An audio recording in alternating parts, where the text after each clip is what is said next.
Parfois les acteurs et les actrices se mettent à chanter dans les films et dans les séries et ça donne de très grands moments de cinéma qu'on n'est pas prêt d'oublier. Aujourd'hui, nouveau concept de vidéo, on va revenir sur 5 films dans lesquels un ou plusieurs acteurs chantent pour le rôle et évidemment pour notre plus grand plaisir. Alors l'objectif ne va pas être de faire une analyse super détaillée de ces films, mais bien de vous faire découvrir des petites pépites. Certains de ces films sont plutôt connus, mais je suis sûr que beaucoup d'entre vous ne les ont pas tous vus, donc je ne vais pas spoiler. Je vais surtout en profiter pour vous parler de tout ce qui entoure les musiques et les chansons de ces films, parce qu'il y a du très très lourd. Après, si vous ne voulez vraiment rien savoir des films et de leur musique avant de les avoir vus, je vous conseille de passer les parties dédiées et puis de revenir une fois que vous les aurez vus. Et pour une fois, je vais essayer de faire une vidéo courte, mais c'est pas gagné. En tout cas, si le concept vous plaît, c'est des vidéos qui sont un petit peu plus légères, mais n'hésitez pas à me le dire dans les commentaires et à me proposer des idées de films ou de séries pour les prochains épisodes. D'ailleurs, comme je ne suis pas beaucoup actif sur YouTube, vous pouvez me retrouver principalement sur Twitter où je poste pas mal, je parle pas mal de cinéma. Et j'ai aussi un compte Letterboxd dans lequel je note des petits avis, des petites critiques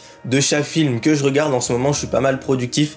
Donc voilà, si vous voulez interagir avec moi, voir un petit peu ce que je regarde, voir un petit peu mes notations, n'hésitez pas, de toute façon tous les liens sont dans la description. On perd pas plus de temps en commençant avec la star du moment, Anya Taylor-Joy. Elle est actuellement à l'affiche de Mad Max Furiosa et hormis le fait que ce soit une très bonne actrice que l'on a découvert dans Le Menu, Le Jeu de la Dame, The Northman et bien d'autres, c'est aussi une grande chanteuse. Parce que oui, on va parler de Last Night in Soho d'Edgar Wright, sorti en 2021 et qui est pour moi l'un des tout meilleurs films de la décennie.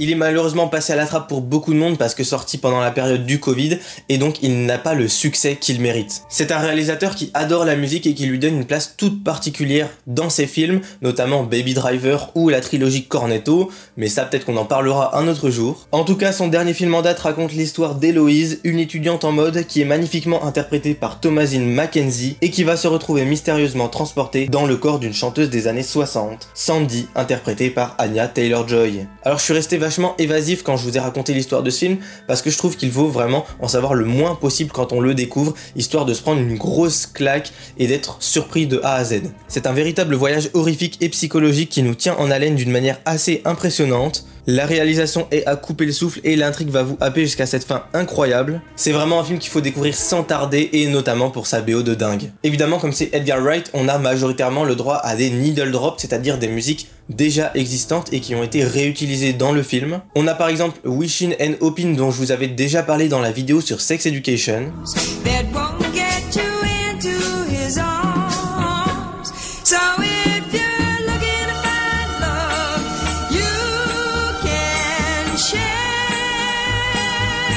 Mais aussi Happy House,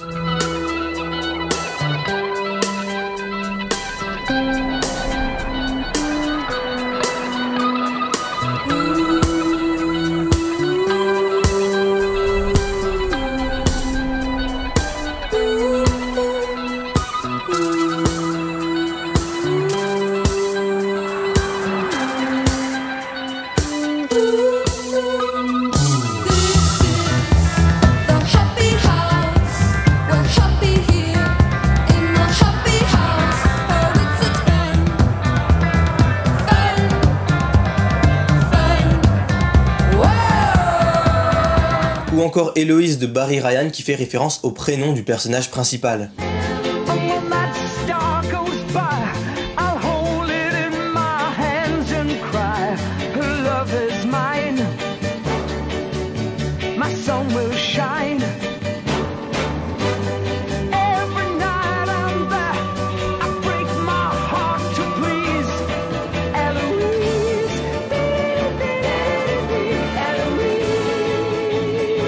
Et on a aussi Last Night in Soho, titre éponyme pendant le générique de fin.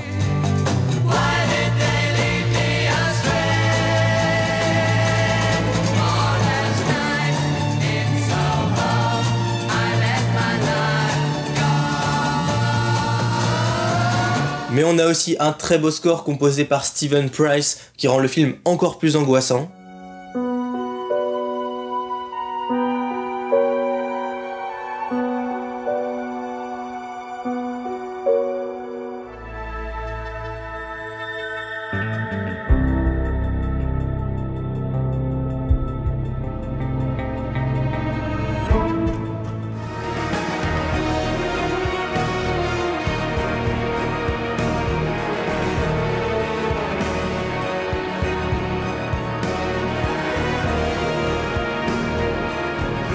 Mais bon, nous ce qui nous intéresse vraiment, c'est la performance d'Anya Taylor-Joy. Son personnage Sandy est chanteuse et elle nous a livré de magnifiques performances, que ce soit au niveau de l'acting, mais aussi au niveau du chant. On a d'abord une reprise de Downtown composée par Tony Hatch et popularisée par Petula Clark en 1965.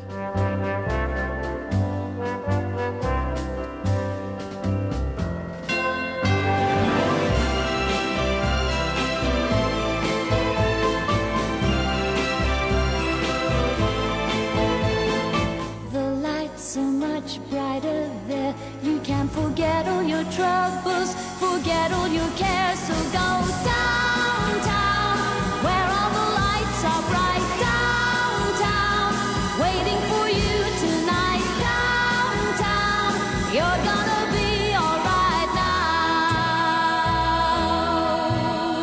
Dans le film, Anya elle nous fait une reprise lors de l'audition du personnage intitulée la Soho version. Forget all your troubles, forget all your cares, so go downtown.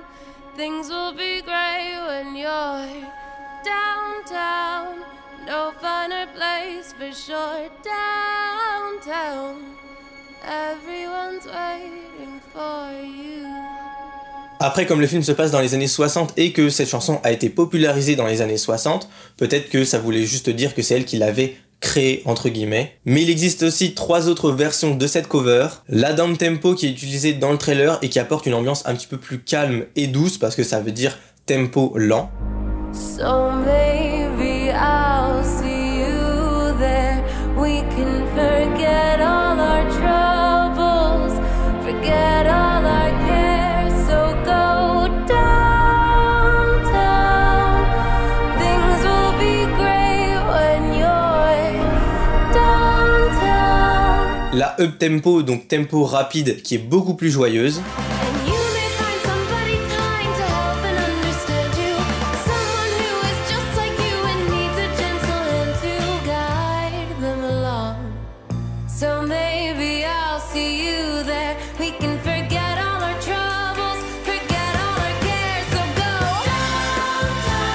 Et la version a cappella qui elle est vraiment la plus pure possible. When you're alone and life is making you lonely, you can always go downtown.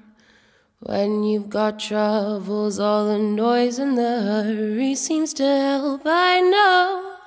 Évidemment, elles sont toutes disponibles sur internet et sur Spotify. La version up-tempo et a cappella sont disponibles donc sur la soundtrack du film. La down-tempo, elle est sortie en single par Anya Taylor-Joy et la Soho version, elle est disponible sur le score de Steven Price. Mais ma préférée est et restera sa reprise de You Are My World de Cilla Black. Dans le film, l'original passe de musique diégétique dans le monde d'Héloïse, c'est-à-dire que les personnages peuvent l'entendre, à extra-diégétique pendant la transition, donc là seulement les spectateurs peuvent l'entendre, puis elle redevient diégétique dans le monde de Sandy et donc nous transporte d'un univers à l'autre.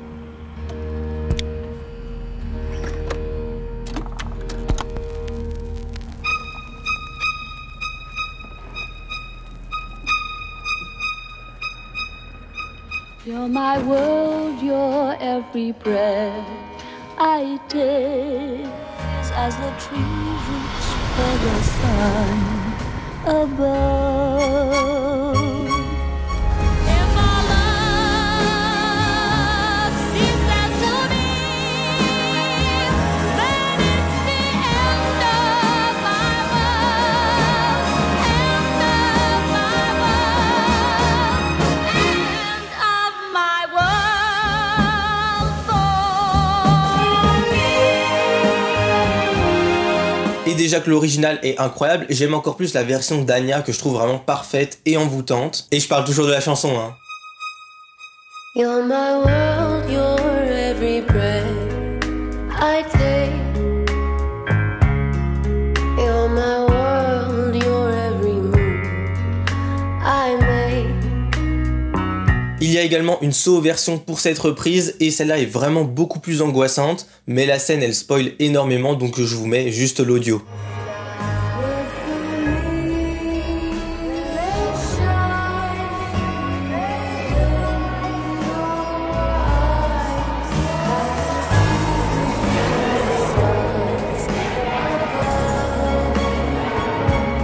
En Enfin bref, on a là une excellente BO que je ne fais qu'écouter depuis la claque que je me suis pris lors de ce film. Elle est absolument parfaite et c'est notamment grâce à la performance d'Anya Taylor-Joy qui porte le film, que ce soit au niveau de l'acting ou du chant. Mais comment parler de films musicaux sans mentionner de biopic? C'est totalement impossible, donc on va parler du meilleur biopic musical de ces 10 dernières années. Et non, je ne parle pas de l'horrible Bohemian Rhapsody, mais bien de Rocketman, sorti en 2019.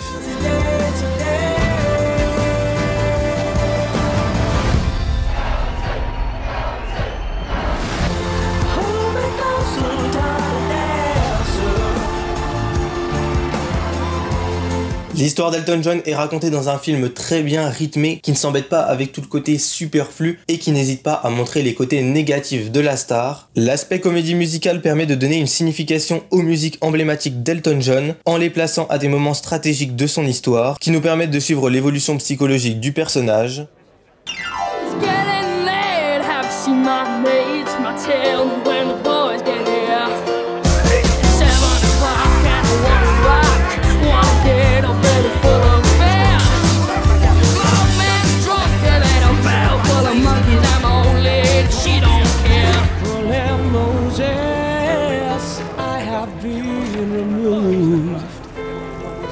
Seen the specter, he has been here too.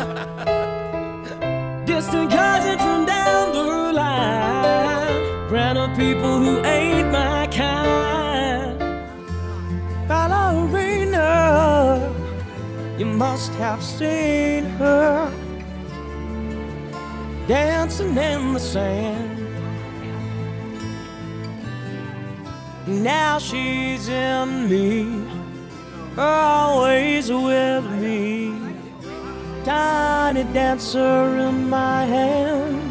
Visuellement, le film il est très inspiré et porté par un Taron Egerton excellent qui chante toutes les chansons du film et c'est ça qui en fait sa vraie force. Au total, on a 22 chansons dans l'album dont 21 chantées par l'acteur principal et honnêtement, on sent qu'il s'est vachement investi dans ce film et que c'était lui qu'il fallait prendre pour ce rôle. 3 ans avant la sortie de Rocketman dans Tous en scène 1, il doublait déjà le personnage de Johnny qui chante I'm Still Standing d'Elton John dans la plus belle scène du film.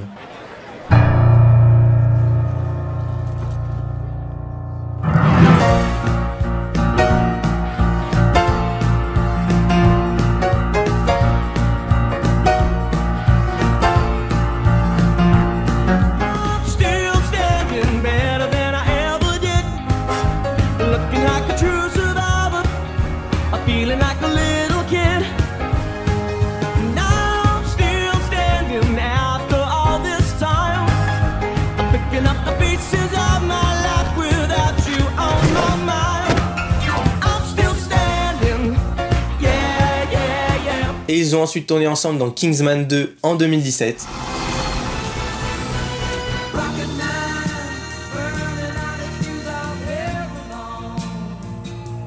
Et dans Rocketman, on sent qu'il s'est vraiment donné à fond pour rendre hommage à l'une de ses idoles. Il y a qu'à voir sa réaction lors de la première diffusion du film à Cannes, elle est super touchante.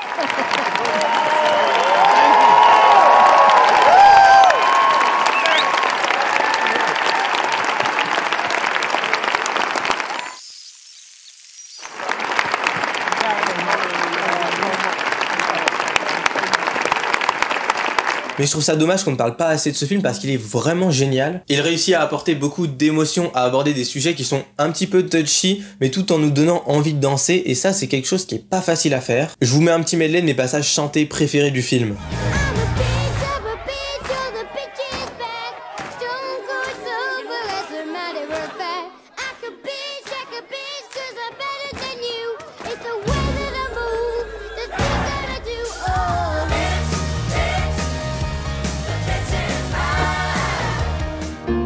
And you can tell everybody this is your song. It may be quite simple, but now that it's done, I hope you don't mind, I hope you don't mind that I put down in words.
Et ce sentiment de film fait avec amour, il est renforcé notamment avec toute la communication qu'il y a eu autour, et particulièrement évidemment toutes les performances live entre Elton John et Taron Egerton, qui chantaient ensemble sur scène, et ça c'était incroyable.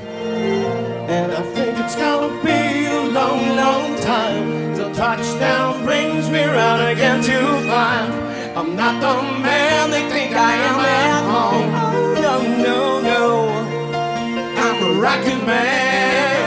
I'm gonna bring out Taron Egerton.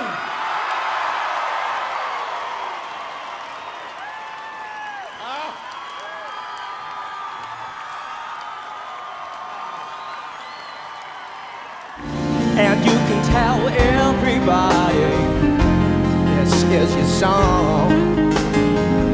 It may be quite simple, but now that it's done, I hope you don't mind, I hope you don't mind that I put down in words the voice inside my head is the one I hear saying I'm gonna love me again. Check in on my very best friend, trying to win you myself, rise above the broken rails.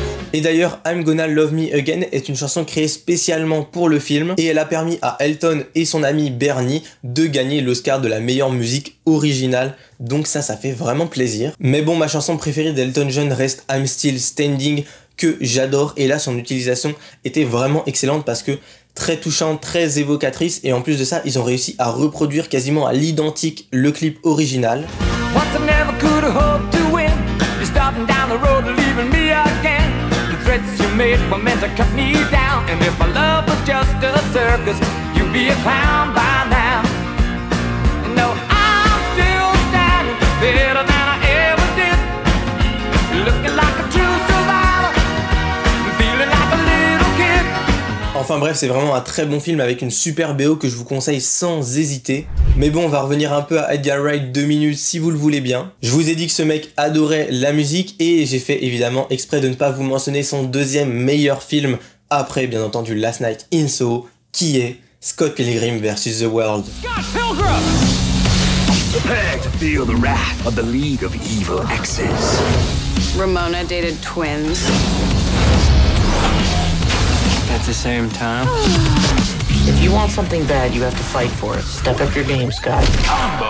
Alors ce film, je peux vraiment en parler pendant des heures, et d'ailleurs j'avais prévu de vous faire une vidéo sur toute la licence au complet, le film, la série, le manga, le jeu vidéo, mais vu la série Netflix qui nous ont sorti, c'était catastrophique, donc voilà, je me suis ravisé parce que sinon j'allais m'énerver. Mais c'est pas grave parce que j'en profite pour vous en parler ici. Si vous ne l'avez pas vu, je n'ai même pas envie de vous dire de quoi ça parle tellement la découverte est géniale. Sachez juste que c'est un film très drôle avec un casting exceptionnel qui adapte un comics et qui a énormément de références autour de la pop culture, que ce soit du cinéma ou des jeux vidéo. Donc si ça vous branche, foncez. On va faire l'impasse sur le très bon score de Nigel Godrich parce que j'ai la flemme de parler de 38 musiques et parce que c'est vraiment pas le sujet de la vidéo. Mais on va parler de la très grande soundtrack composée de 19 titres dans sa version classique et de 31 dans sa version longue. Alors comme dans Last Night in Soho et dans tous ses autres films, Wright ne peut pas s'empêcher de nous mettre des needle drops, et toujours pour notre plus grand plaisir. Ah, d'accord.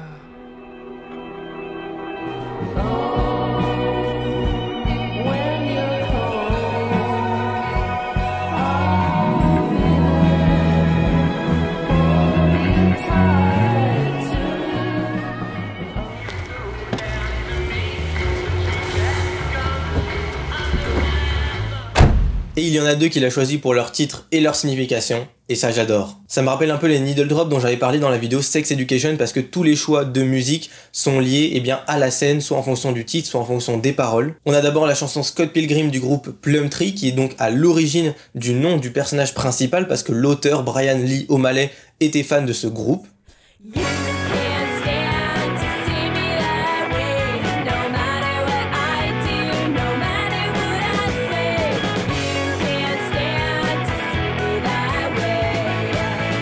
Et la deuxième c'est I Heard Ramona Sing de Frank Black, sorti en 96, et qui donc porte le nom du génial personnage interprété par la géniale Mary-Elizabeth Winstead, qui est géniale.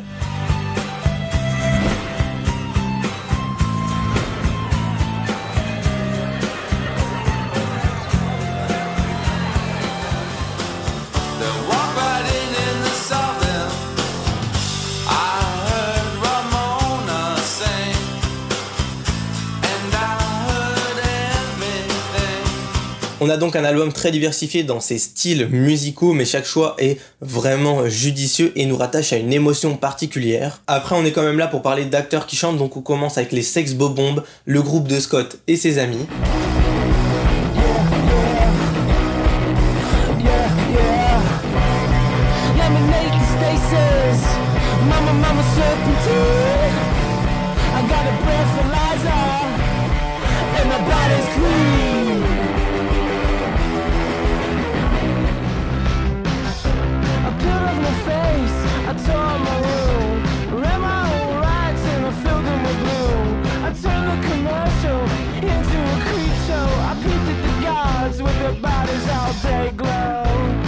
Michael Cera prend le lead du groupe après avoir chanté dans Juno et ça c'est vraiment kiffant.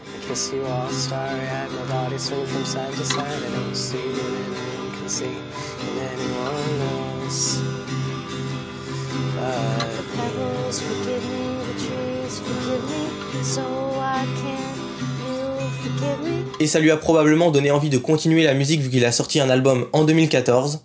I'm tired of running around looking for answers to questions that I already know.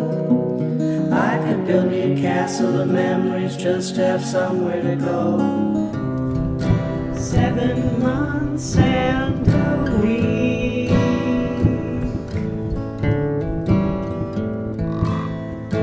Drank a month of Seagram.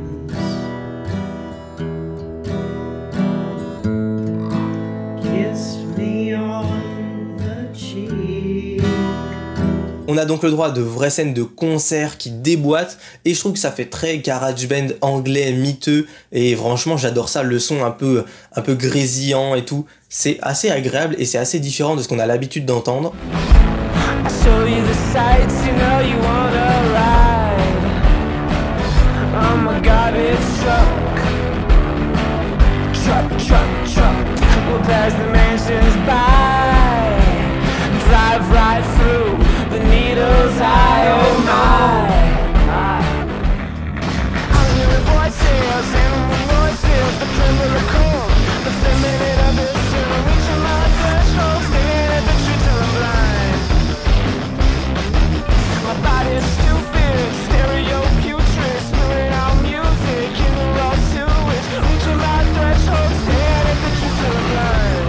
Mais la plus grande chanson de ce film n'est nulle autre que la reprise de Black Sheep de Metric par Brie Larson. Oui, c'est l'actrice qui a fait Captain Marvel. Hello again, friend of a friend. I knew you were.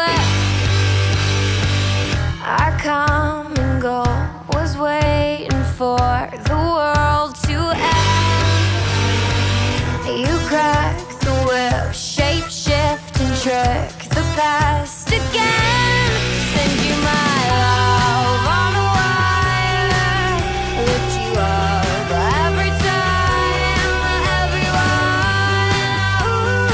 Cette scène, si tu mets le son à fond pendant que tu regardes le film, c'est vraiment une expérience totalement différente. Le minimum syndical pour l'apprécier, c'est vraiment de casser les basses de sa télé. Et c'est ça que je trouve bizarre avec certaines musiques ou chansons, c'est que notre manière de les écouter va vraiment impacter notre avis sur celle-ci, que ce soit donc sur la télé avec la scène du film, et là on a la musique à fond, que ce soit avec un casque ou que ce soit juste comme ça, peut-être sur une petite enceinte, ça change totalement notre manière d'écouter. En tout cas, c'est vraiment un grand moment de cinéma et moi je peux vous dire que je ne converse pas avec les personnes qui pensent le contraire. Alors évidemment, on peut rentrer dans de nombreux détails et parler du génie d'écriture de ce film, mais je crois que je partirais beaucoup trop loin. De toute façon, maintenant, on va parler d'un film beaucoup moins connu, Walk the Line de James Mangold, sorti en 2005.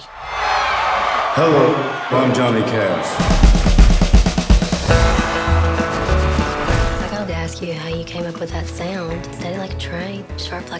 Ce biopic raconte l'histoire de Johnny Cash, un très grand chanteur américain qui est donc interprété par Joaquin Phoenix. Alors oui, je vous ai un peu berné sur la miniature en mettant une photo du Joker, mais en même temps j'ai pas totalement tort puisque dans le Joker 2, Joaquin Phoenix et Lady Gaga vont chanter vu que le film va être une comédie musicale. Et puis en vrai, si je mettais Joaquin Phoenix en 2005 avec un peu plus de poids que dans Joker, jamais vous alliez cliquer sur la vidéo. Mais si ça vous intéresse, on pourra notamment en reparler fin d'année quand il sortira. Et en vrai, j'étais obligé de parler de ce film parce que c'est un bon divertissement qui raconte la vie d'une star que nous, on connaît très peu en France. Malheureusement, le film, il souffre un petit peu du côté répétitif et de sa longueur de 2h20, mais l'acting et les scènes musicales sont vraiment un gros point fort qui renforce un petit peu tout ça.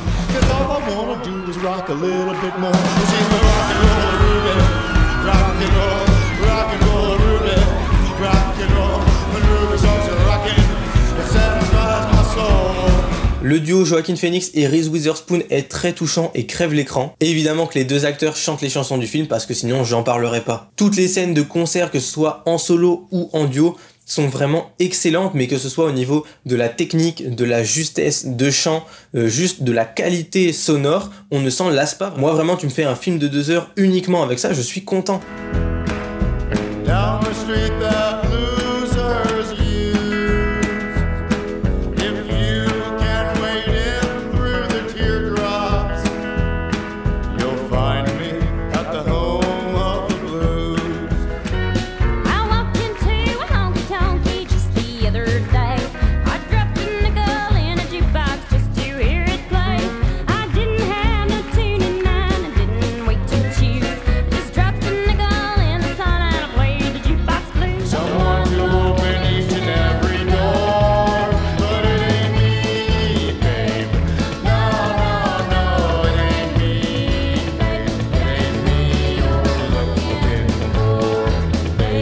D'ailleurs, j'ai été vachement surpris de voir la ressemblance vocale entre Johnny Cash et Joaquin Phoenix. Je trouve qu'ils ont vraiment fait un très bon choix de casting. Hey, get a rhythm. When you get the blues, come on, get a rhythm. When you get the blues, get a rock and roll feeling in your bones, put taps on your toes and get gone, get a rhythm. When you get the blues, hey, get a rhythm. When you get the blues, come on, get a rhythm.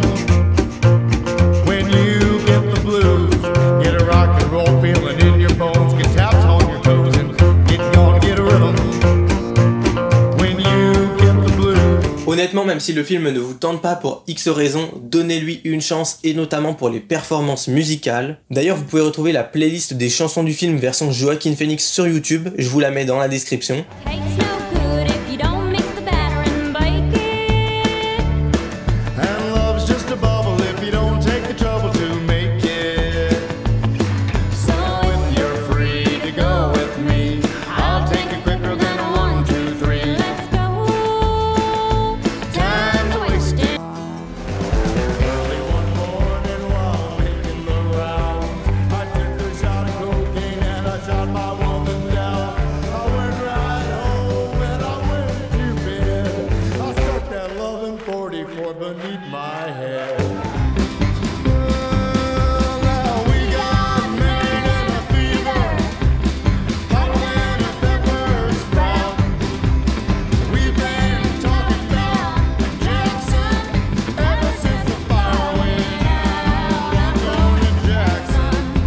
Et en plus de ça, un autre lien entre James Mangold, le réalisateur du film, et Johnny Cash, c'est qu'il a utilisé Hurt, sa musique la plus connue et ma préférée, dans la bande-annonce de Logan, donc un film qui sortira 10-12 ans plus tard. I hurt myself today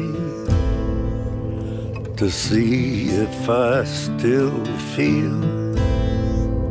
I focus on the pain. The only thing that's real. Et déjà que c'est une magnifique chanson, ça en fait pour moi l'un des meilleurs trailers de ces dernières années, parce que je me souviens quand ça sortait, je regardais en boucle la bande-annonce et j'entendais cette musique, je ne connaissais pas Johnny Cash, et puis je me suis mis à écouter un petit peu et j'ai juste kiffé. C'est grâce à cette bande-annonce que j'ai découvert Johnny Cash. Et transition toute trouvée, puisque je viens de vous parler de Logan qui est sorti en 2017, on va donc rester avec Hugh Jackman et dans la même année, puisque nous allons aborder un très grand film, The Greatest Showman. You put us in the spotlight. You gave us a real family. This is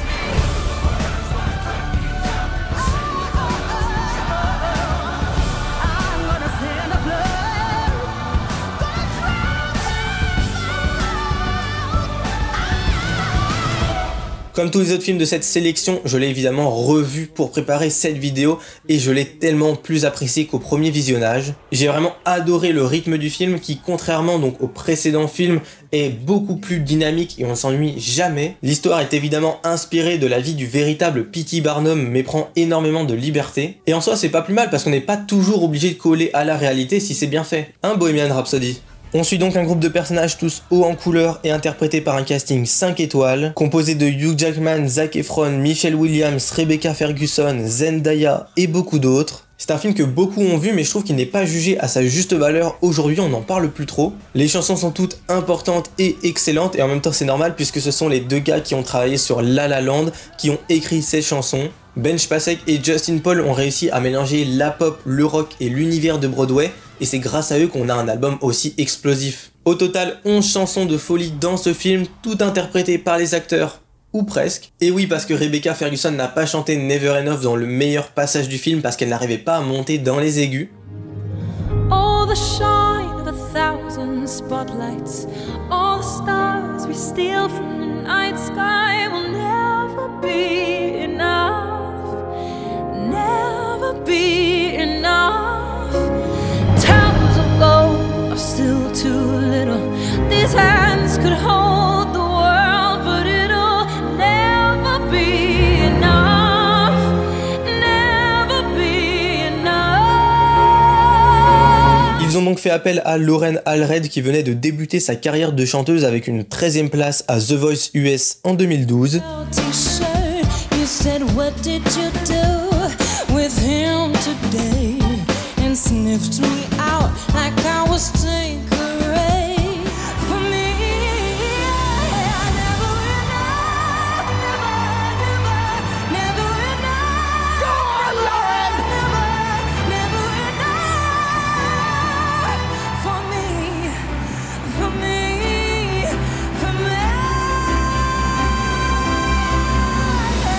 Grâce à sa performance, l'album est devenu disque de platine et premier au Billboard en janvier 2018, alors que la fille elle était personne avant ça. Honnêtement, toutes les chansons sont géniales et ont quasiment toutes eu des prix ou des reconnaissances, donc on pourrait en parler pendant des heures. Mais ce qui fait leur force, c'est les scènes dans lesquelles elles sont mises en valeur. Toutes les transitions entre les dialogues et la musique sont vraiment fluides et c'est quelque chose qui est plutôt rare dans les comédies musicales. Et on a quasiment tout le temps une chorégraphie ou un acting qui nous permet de développer une attache émotionnelle à la scène ou à la chanson.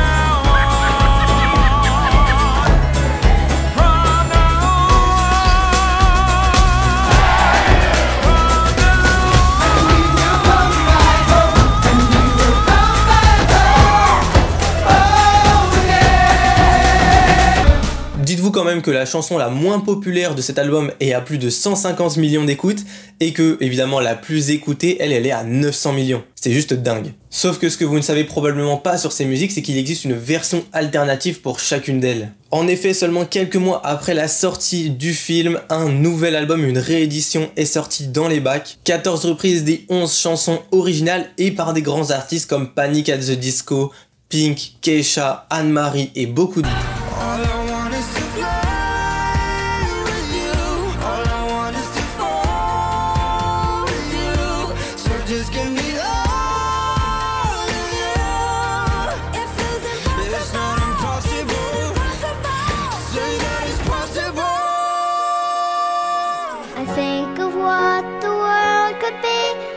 Vision of the one I see, a million dreams is all it's gonna take.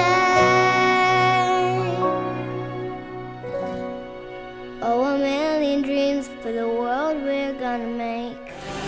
Every night I lie in bed, the brightest colors fill my head. A million dreams are keeping me Et honnêtement, je pense que c'est une bonne idée de réinventer les chansons qui ont bien fonctionné quelques mois plus tard parce que ça permet vraiment de prolonger toute la communication et la durée de vie du film et de la musique. En tout cas, j'ai vraiment été impressionné par le choix du cast qui, en plus d'être de bons acteurs, sont de bons chanteurs. Zendaya, elle a explosé tous les scores sur Rewrite the Stars avec Zac Efron. Et en même temps, est-ce que ça surprend quelqu'un qui a vu la série Euphoria? Non, je ne crois pas. Évidemment qu'on en parlera de cette série avant la sortie de la saison 3.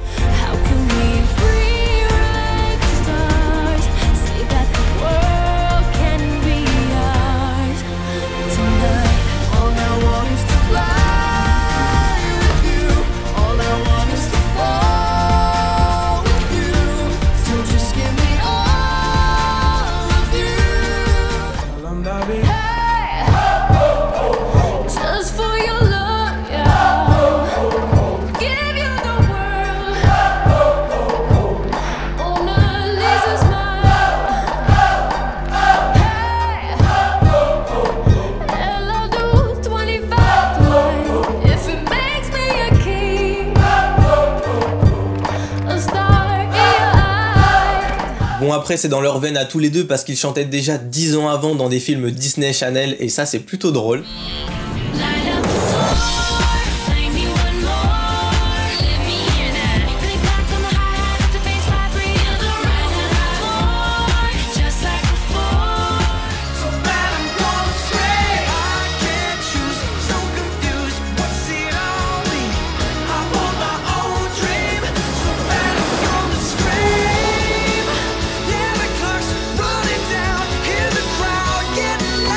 Mais celui qui m'a vraiment surpris c'est Hugh Jackman parce qu'en plus d'être un beau gosse et le meilleur X-Men, il porte le film et il a une capacité à nous transporter dans les scènes et à nous faire vivre des émotions, c'est très fort.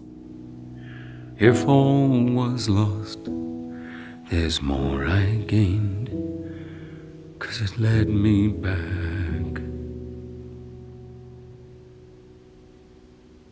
to you. Every night I lie in bed, the brightest colors fill my head, a million dreams keeping me away. En plus le gars il a tellement kiffé son rôle qu'il a fait une tournée spectacle de 42 dates en 2019. C'est ce genre de dévouement que j'aime quand les acteurs et actrices chantent dans les films et c'est pour ça que je voulais en parler aujourd'hui. On sent qu'ils s'investissent encore plus dans ces rôles-là et ça nous donne bien souvent des scènes, des films qui sont vraiment marquants, vraiment uniques, vraiment légendaires et ceux dont je vous ai parlé aujourd'hui ne dérogent pas à la règle. Ils ont vraiment tous de très très bons points forts. Et il y en a beaucoup encore à découvrir. En tout cas, j'espère que cette vidéo vous a plu et que vous allez découvrir ou redécouvrir des films grâce à mes recommandations. Si vous voulez que j'aborde certains films en vidéo ou que je fasse un épisode 2, n'hésitez pas à me le dire dans les commentaires avec vos propositions. Et sur ce, moi je vous dis à bientôt, c'était Mythos. Salut!